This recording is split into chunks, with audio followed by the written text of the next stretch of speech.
Am I the a-hole for leaving an equal inheritance to my stepson as my bio kids?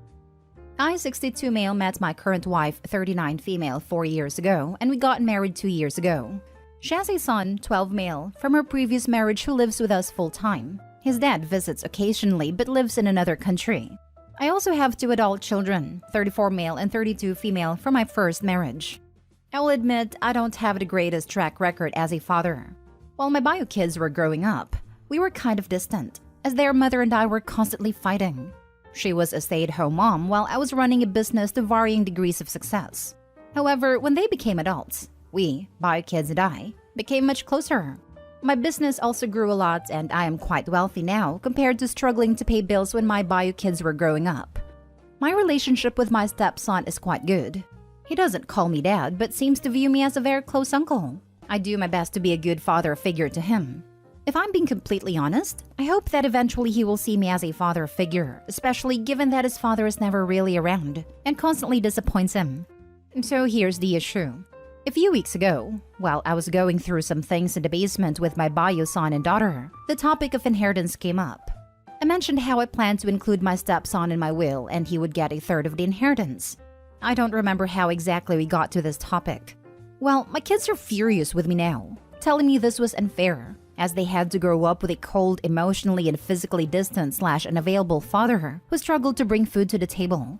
They mentioned how my stepson gets to live a luxurious childhood with a much kinder and more present / emotionally available and supportive parent than they had ever had, while not even being my real son. Then on top of that, they would lose out on the inheritance they feel they had earned for working so hard to repair our relationship after all the damage I had done to them. To clarify, that's not something they said. It's something I'm trying to be cognizant of because they absolutely could have walked away, but chose to try to repair our relationship before my business was even successful, and they both had a hand in making the business successful because they were willing to help out. I can understand their point of view. They feel like I'm sliding them from my new family with a much younger wife, and what they claim as a do-over child, which is not, but I can see why they see it that way. I want to do right by my stepson, but also my bio kids who did have to put up with a lot more during their childhood than my stepson. Am I the a-hole for planning to leave an equal inheritance to him? Now for the top comments. You're the a-hole without a doubt. Why are you treating some random kid that you've known for 2 minutes the same as your actual real kids who you have apparently failed over and over again? I guess you can leave him a bit, but 1/3 is ridiculous. Agreed. He has this kid in his life for a hot minute, and he's already in the will? He isn't on the same level as the bio kids just yet. I would have waited to make sure the new wife and kid actually stick around before adding them in. And the kid doesn't even see him as a father figure either, just a close uncle. Absolutely wild. You're the a-hole. While theoretically it is lovely to leave something to a stepchild, you leaving an equal share to the child of your trophy wife is really tone deaf. Your bio children are not being greedy for not being pleased by your showing once again that you are not treating them fairly. You have shown them that you, who are old enough to be this kid's grandfather, now has decided to have a new family as a do-over. Also, you do realize that your stepchild is going to wind up with more than the bio kids anyway, since you are going to leave a sizable amount to your new trophy wife and you will almost assuredly die before her given the large difference in age. The stepchild is going to inherit from his mother the amount you left to her, as well as the 1/3 directly.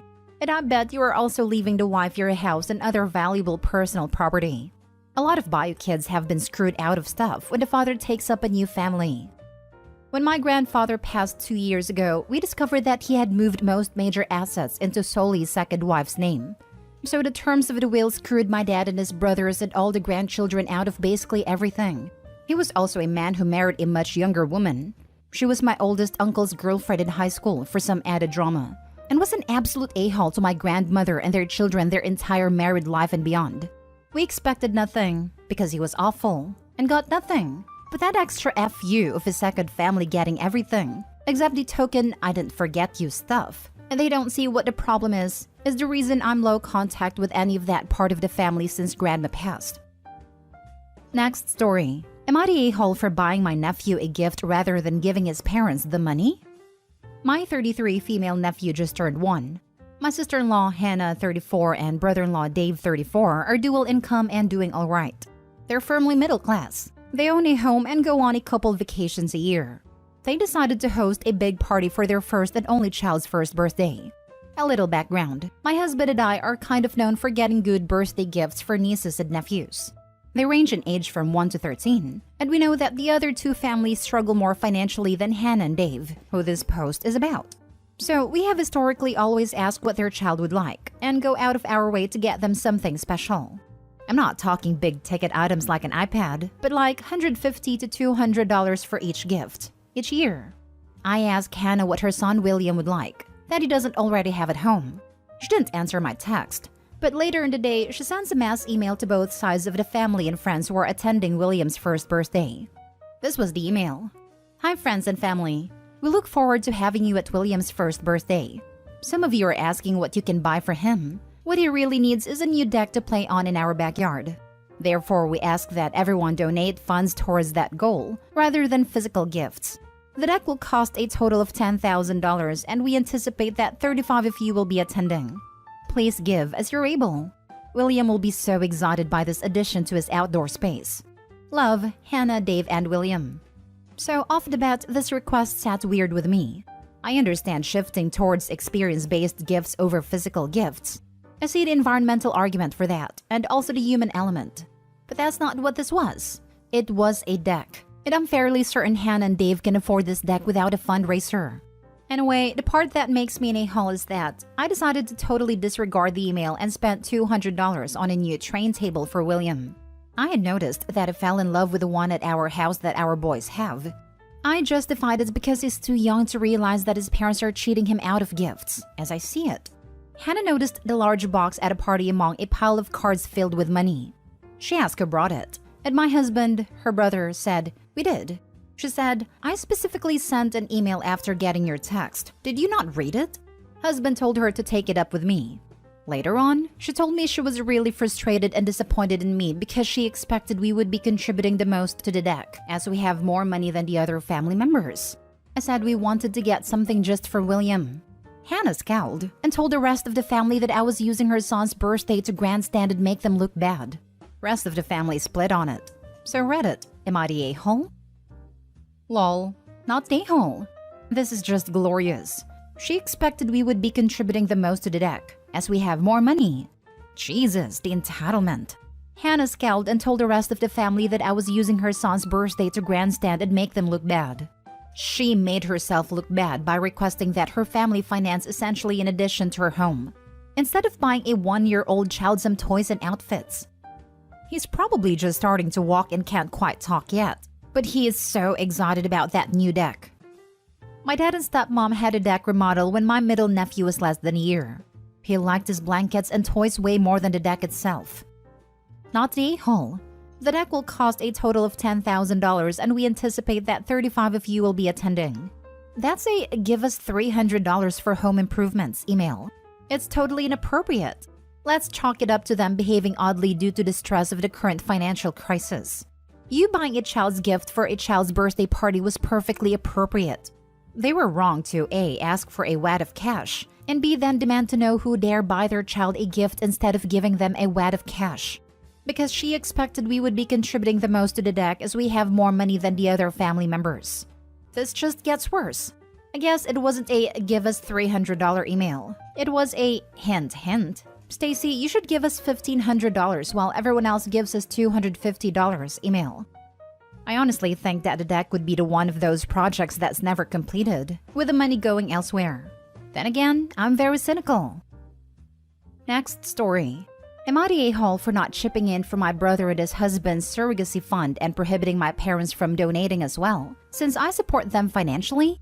They live a super lavish life. In my family, I am the only one close to financially stable. My parents earned enough to have a middle-class income, but my mom was a big shopper and my dad would blow his money at the casino. Now, my parents are at an age where they can no longer work. They mainly live off my mom's pension and the money I give them every month to support them. My brother went into dance after college and his job after school was working as a retail associate at a luxury store. But he also has the same problem with his money, where all his money he spends on clothes and nights out. My brother married this guy who is 20 years older than him. Brother is 26. This guy's in his late 40s. Initially, this guy framed himself as the rich older guy, but that isn't the case. Here is the thing. They are now asking everyone to donate them money so they can pay for a surrogate in Mexico. First of all, I find this whole thing skeevy as heck with this poor woman from Mexico. But financially, these guys are going on trips left and right. They constantly lease and swap out cars. So when they asked me for money, I told them no. They tried to guilt me, and I said no, not at all. Then I get a call from my mom about taking out a home equity line of credit, and I was like, absolutely not. I told my mom and these guys that if they care about this so much, they can save up for it. And I forbid her to give money to my brother and his partner. She's like, okay then, I'll give a little bit. I tell her no. I tell her I am the one that pays their bills. If I find out that they gave a cent, I am going to cut them off as well. When my brother and his partner found out about this, they were very upset with me, and I told them I don't care. They are now calling me homophobic, etc., and that I am ruining their happy life. I told them I don't care. They can start saving money themselves, but I'm not going to spend a cent of my money to finance their lifestyle. Now for the top comments. Not the a-hole. I don't think anyone but them should be asked to pay for their surrogacy costs. If they can't pay the surrogate fees, I wonder if they'll be able to over 18 years of child rearing costs. Opie's not the a-hole, but this rationale is always the worst. It makes no sense. Surrogacy is crazy expensive, as is IVF and adoption. Having money over 18 years to raise a child is very different than having to drop upwards of $100,000 at a one fell swoop. But again, to be clear, because I know someone will just skip right over this, Opie's not the a-hole here. It is not his responsibility to pay for his brother and his partner to have a surrogate. He already goes above and beyond for his parents, and he is not in the wrong for telling them he'll cut them off if they give his money to his brother indirectly. Not the a-hole. It is not homophobic to not want to give money to extremely financially irresponsible people. I do think you're on the fence with telling your parents what to do, but seeing as you also pay their bills, I would have done the same. The fact that they even tried to turn this into some sort of homophobia thing is disturbing. I hate when people do that. Like there is real hatred out there, and here they are throwing phobe around. Like no, I'm not meeting your financial demands. You are free to live as you like, but be a grown-up and finance your own life. Last story. Am I the a-hole for telling my son that I don't play favorites and to get over his jealousy? I have 2 children, Laurel 24 and Kevin 15. Laurel is from my first marriage. Kevin and my wife think that I favor Laurel, but that's just not true. They've complained about it over the years, but now it's at a boiling point. The most recent complaint is that I gave her a free house. None of their accusations have ever been true, but this one especially isn't. I've been with the same company for over 35 years.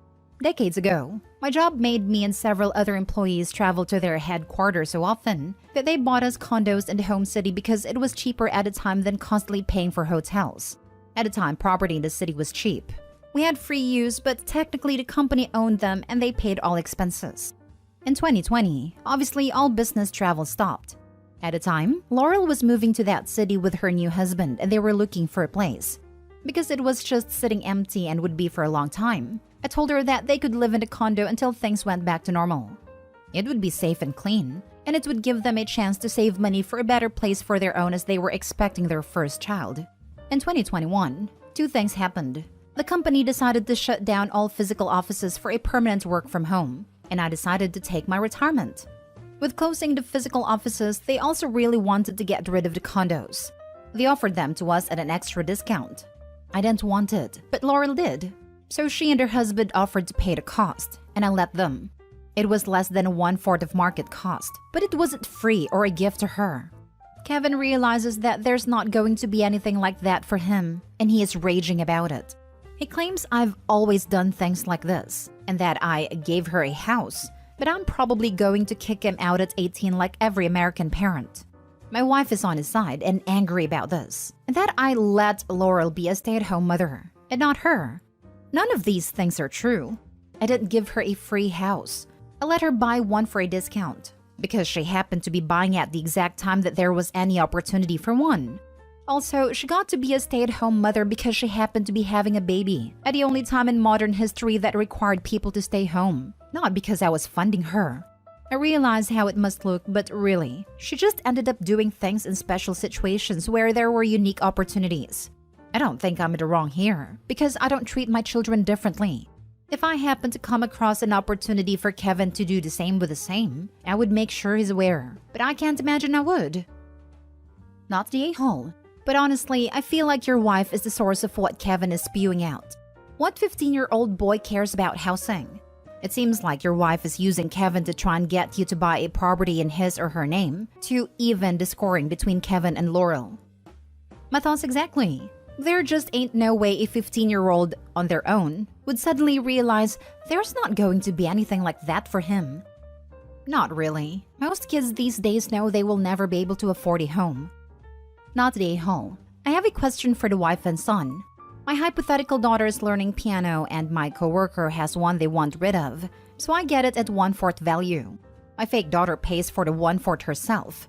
I spend nothing. Do I now owe my hypothetical son a piano? Is that their reasoning? Or a step further, I drive my fake kids to the mall and we walk around. My daughter's favorite store has a clearance sale on, so she's able to use her own money to buy a huge load of stuff. Do I now owe my son the value of the savings she made? I can't get my head around the entitlement here. Apparently, if you're married to Opie's wife, you do owe her hypothetical son a piano, because you should have told your hypo daughter and grandchild to go pound sand and seized the opportunity for yourself so that you can give the piano for free to your son. Or if it's a house and not a piano, save it for 9 years while paying taxes on it until your son is the same age and can pay you outdatedly cheap price for it. Then, and only then, would you be doing the fair thing. Seriously, tell me she's a wicked stepmother without telling me she's a wicked stepmother.